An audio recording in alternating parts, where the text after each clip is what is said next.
King Misuzulu KwaZulu-Natal is leading a men's march against gender-based violence today. Well, he is the face of. Now, he's hoping, along with others, to change men's attitudes towards women.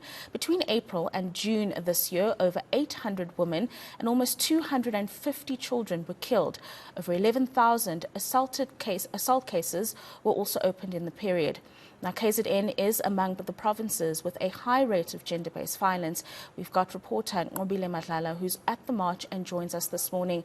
A very good morning to you, Nqobile Madlala. Usually we want to speak of marches that have a happy undertone to them, but of course in this one we're raising a really concerning scourge within the country and really just how it's gotten worse over the years. Tell us about the attendance thereof and if we're expected to see the King lead the march or if it's taken in his name rather. Well, Rafiwa, yes, in fact, we are hearing those stats. I mean, it's sad to hear what you just read, Rafiwa, because those numbers are actual people's lives, and it's very difficult to even take that in. But where we are, Rafiwa, this march at the moment is being led by Amapoyisa. As you can see, SAPS has already come in. They are also marching with some of the people that are here from different formations. We are expecting to see the King also being part of this march, but it would be much further on. In fact, I'm going to bring in some of the organizers to speak to us, who's going to speak to us live here. Sorry to disturb you. So we need to understand, I mean, we see the march is starting. What is going to happen today?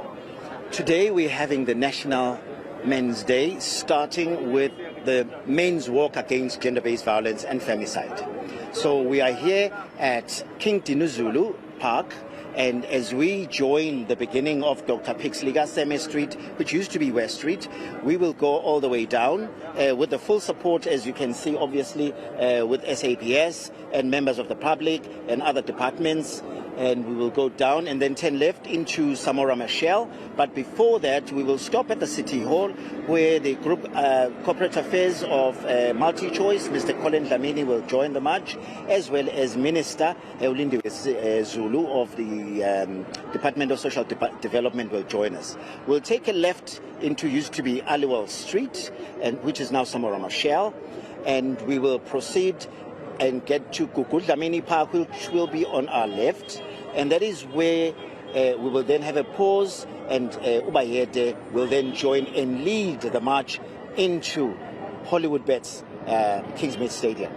All right. And I mean, we understand that this is very important, but tell us why it's important and how. Gender-based violence and femicide is a pandemic on its own, and if we according to statistics, as men are the perpetrators, some of us need to stand up and say enough is enough.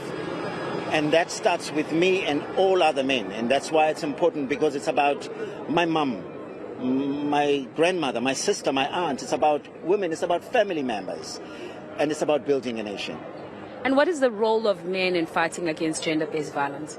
First of all, exactly what I'm doing is to stand up and call them out, because it's not just talking about it, it's also to educate those that keep quiet that they're also complicit when they keep quiet. So we need to stand up, we need to call it out, and if we need to drag people into courts, we need to do that, because if you harm a woman, a child, a woman, that's criminal, and we can't afford that. We can't build a country in that way.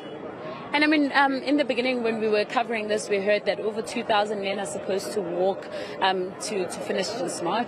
Are you going to have just as big numbers? We are hoping so. We've done our best to mobilize as many as possible.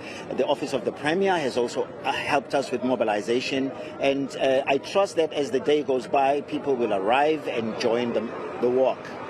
So for what numbers are we looking at? Easily 2,000. Yeah, and others are going straight to the stadium, because we open the gates at 7 a.m. at the stadium as well. What will happen at the stadium? The stadium will be a very short program, really, because this is a serious matter. We're going to have an opening where we will just talk about why we are here, and that will be done by Usman Kaba. He's the founder and president of the Goodman Foundation. Then we will have messages of support by various stakeholders, both government and the private sector, and then we will have the main address by Ubayete, Mrs. Zwelithini. Thank you very much, sir, for joining us.